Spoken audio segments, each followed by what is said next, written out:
I foråret 2017 stod en ung kvinde ved skranken i en luksushotel reception i New York, skjult i skyggerne fra elegante skyskrabere.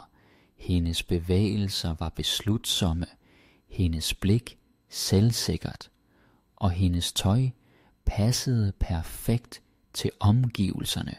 Chanel bluse, Celine solbriller, Balenciaga sko.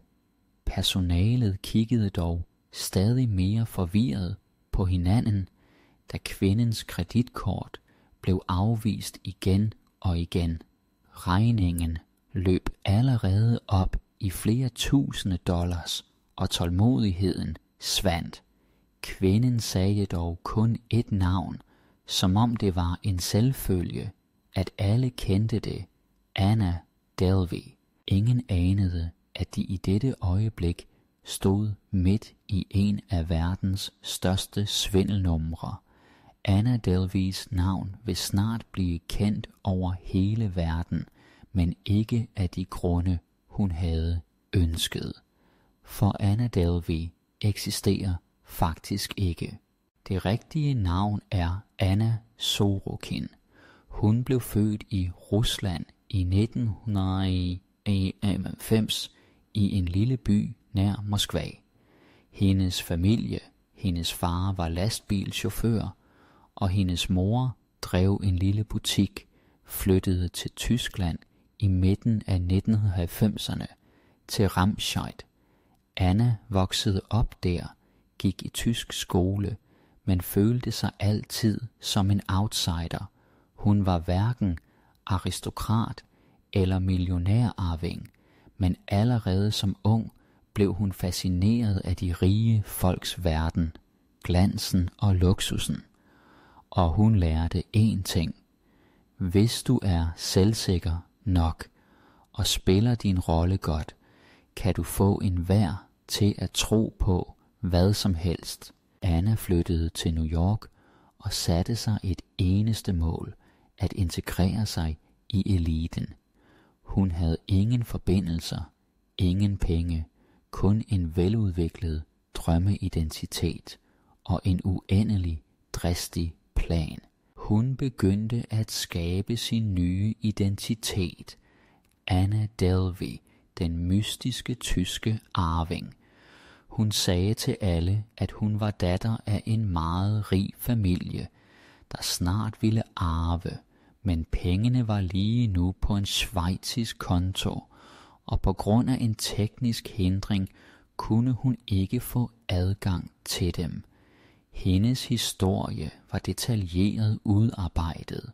Hendes forældre var milliardærer, og hun var en elsker af kunst og mode, der ønskede at starte en eksklusiv klub i New York, Anna Delvey Foundation. Denne klub, i det mindste i hendes planer, ville have været et slags kunstcenter, hvor verdens elite mødtes med modeshows, udstillinger og private fester, der fulgte efter hinanden. Anna brugte al sin energi på at gøre denne karakter troværdig.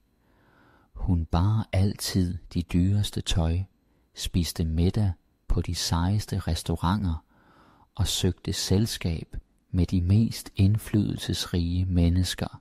Hendes Instagram var oversvømmet med billeder fra luksusvillaer, private fly og 5-stjernede hoteller. Overalt sagde hun: pengene er på vej, bare lidt tålmodighed. I virkeligheden havde han dog ingenting.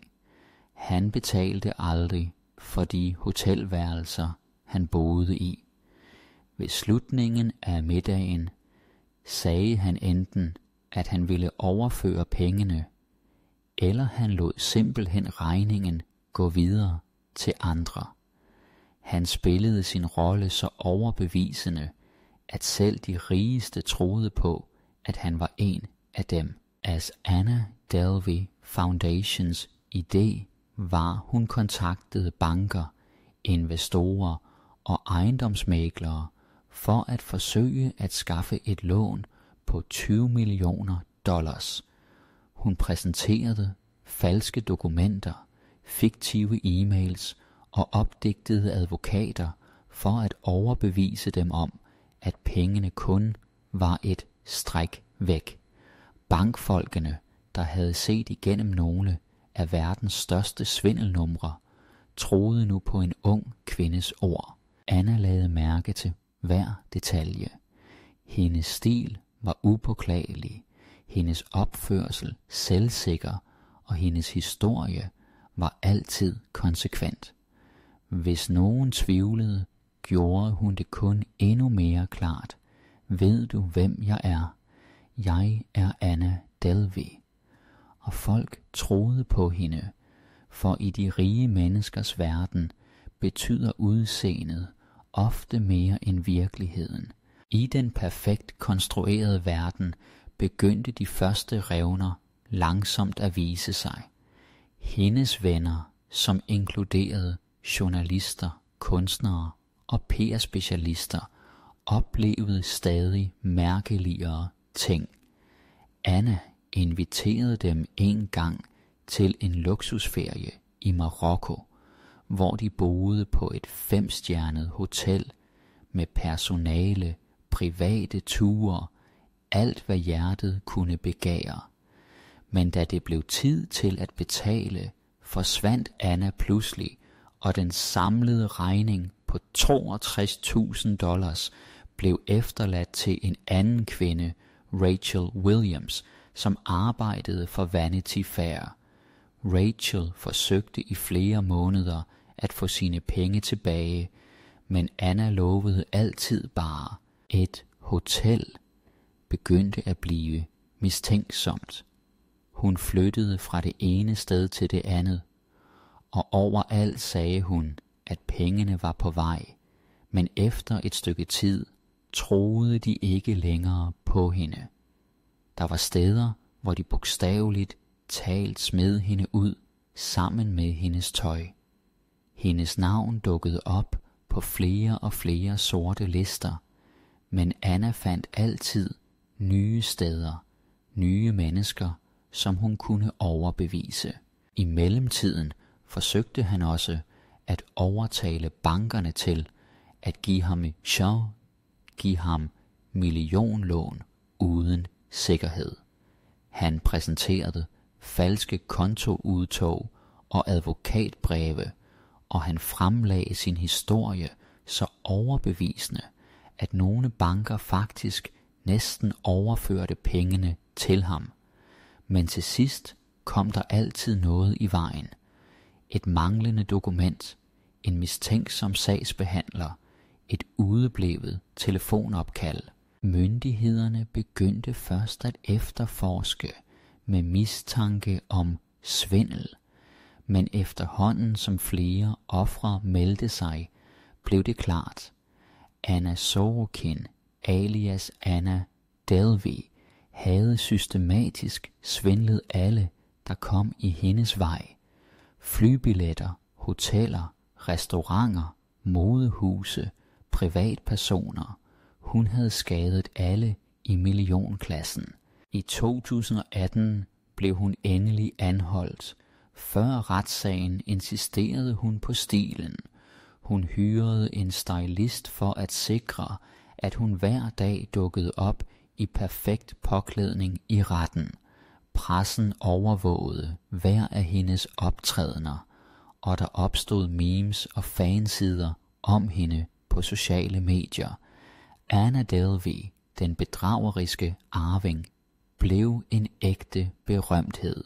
I 2019 blev hun fundet skyldig i bedrageri og tyveri af høj værdi. Hun blev idømt en fængselsstraf på mellem 4 og 12 år og skulle betale flere $100.000 i erstatning. Men Annas historie sluttede ikke her. Netflix greb ind i historien og indgik en kontrakt med hende om at lave en serie. Serien Inventing Anna blev en kæmpe succes verden over, og det mest chokerende, Netflix betalte Anna $323.000 for at fortælle sin egen historie. I 2021 blev Anna betinget løsladt, men blev straks anholdt af den amerikanske immigrationsmyndighed ICE, fordi hendes visum var udløbet. Selv under udvisningsproceduren forsvandt hun ikke fra offentligheden. Hun postede modebilleder på Instagram, gav interviews, og hun kunne endda forblive i husarrest i New York. I 2023 blev hun endelig løsladt, men kun under strenge betingelser i husarrest. May bor i New York, og verden følger hvert skridt hun tager. Anna Delvey siger, jeg har ikke fortrudt noget. Verden er en legeplads. Jeg spillede bare smartere end andre. Hendes historie er både chokerende og fascinerende. Den viser, hvor let det er at overbevise nogen om noget, hvis man har stil, selvtillid og ved, hvordan man skal spille sin rolle. Anna Delveys historie er ikke blot en krønike om svindel.